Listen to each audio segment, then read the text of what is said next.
אביתר אח שלי האהוב. זה ליומיים עכשיו. אילי, אמא, אבא ואני אוהבים אותך כל כך. זה ליומיים. תמ"ס השתמשו באביתר שלנו. אני רוצה להגיד לראש הממשלה, אתמול בערב חזינו באח שלנו מורעב במכוון ובציניות בתינוק בעזה. תמ"ס השתמשו באביתר שלנו שניסוי חי. אמור לדאוג אתמול בערב לי ולכל האסירים חזינו באח מתוך מה שאני גדלתי עליו במדינת ישראל, שבו דואגים לאסירים, דואגים לשבויים. תמ"ס השתמשו באביתר שלנו בניסוי חי אויב, ואני מופקר על ידך, על ידי הממשלה הזאת.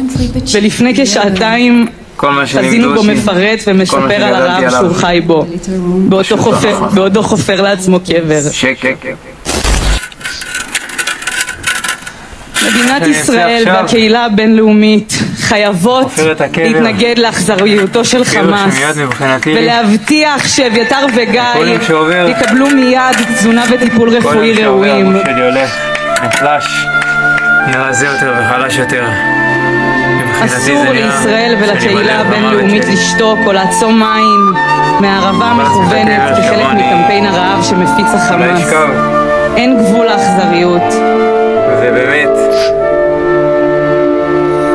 נמאס לי לומר את זה כבר, אבל אנחנו קוראים לממשלת ישראל, לעם ישראל, לאומות העולם, אין צורך לבוז, אין צורך.